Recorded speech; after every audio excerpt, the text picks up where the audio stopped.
The forest held its breath as Kirith stalked through the undergrowth, her massive frame moving with the fluid grace that had earned her species the title of apex predator on 3 different worlds.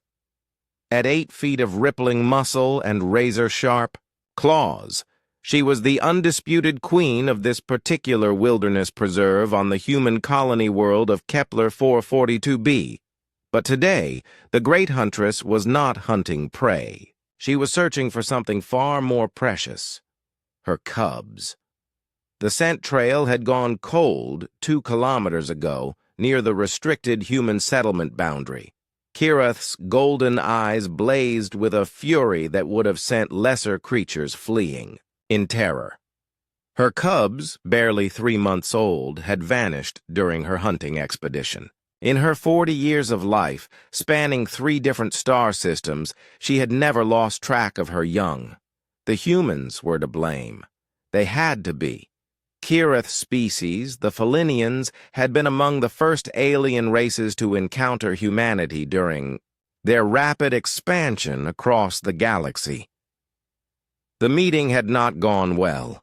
Humans, with their inexplicable tendency to domesticate anything with fur and their complete disregard for proper predator hierarchy, had immediately tried to pet the 7-foot-tall, sapient cat warriors. The diplomatic incident that followed was still discussed in xenobiology classes across civilized space.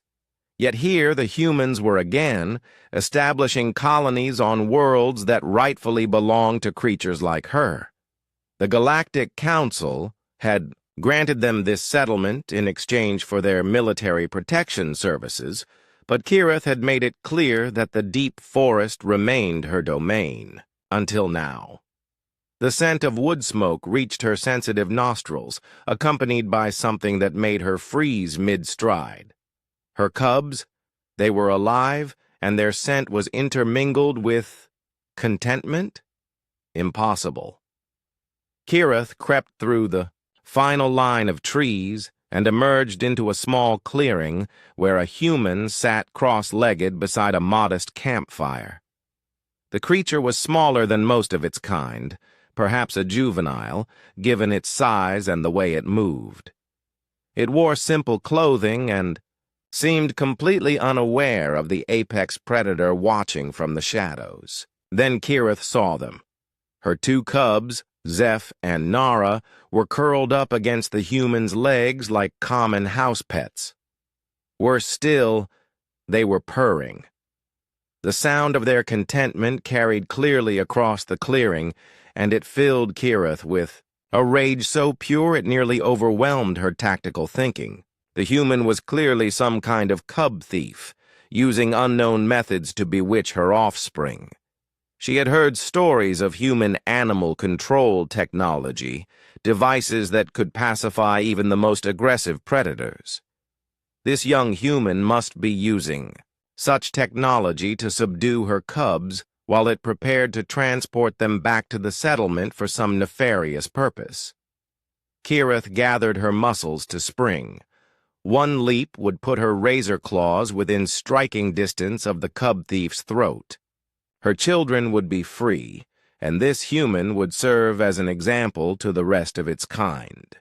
But as she prepared to attack, something stopped her cold.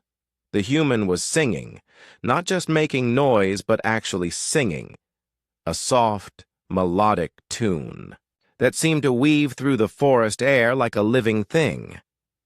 The words were in the human language, which Kirith had learned during the mandatory diplomatic sessions, but the meaning was universal. It was a lullaby, the kind of song that mothers across 1,000 species sang to comfort their young. Even more shocking, her cubs were responding to it. Zeph's tail twitched in time with the melody, and Nara had actually rolled over to expose her belly, a sign of complete trust that Kirith had never seen her display to anyone but family. The human's hands moved with gentle precision as it fed small pieces of what appeared to be synthesized protein to the cubs. Not force-feeding, not drugging, but simply caring for them, the way a parent would. Kirith's worldview began to crack. She watched for nearly an hour as the human.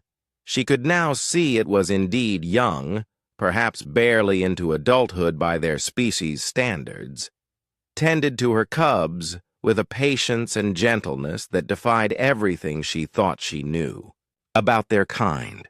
When Zeph developed hiccups from eating too quickly, the human gently rubbed his back until they subsided. When Nara grew restless, it produced a small stick and engaged her in a playful stalking game that kept her entertained and exercising her hunting instincts. Most remarkably, when the cubs grew sleepy again, the human carefully constructed a small shelter from branches and leaves, ensuring they would be warm and safe while it maintained the fire. This was not the behavior of a cub thief. This was the behavior of a caretaker. As the evening deepened, Kirith finally understood what had happened. Her cubs hadn't been stolen. They had been rescued. The territorial markings she had followed to the cold trail weren't signs of her cubs being taken, but evidence of them wandering too far during their play and becoming lost. This human had found them, cold and hungry, and had done what any parent would do. It had taken them in. The realization hit Kirith like a physical blow. She had been prepared to kill this creature for the crime of showing kindness to her children. What did that say about her? What did that say about her species' assumptions about humanity? Making her decision, Kirith stepped into the clearing. The human looked up, and Kirith expected to see fear, or at least caution. Instead, she saw recognition and something that looked almost like relief. The young human said something in its own language, then switched to the trade tongue. "You must be their mother. I was hoping you'd find us. They've been asking for you all day." Asking for her? Kirith looked at her cubs, who had perked up at her arrival but made no move to leave their comfortable positions against the human's legs. They chirped and trilled in the complex language of their people, telling her about their adventure, their rescue, and their new friend who sang such beautiful songs. For the first time in her long life, Kirith found herself at a complete loss for words. The human seemed to understand her confusion.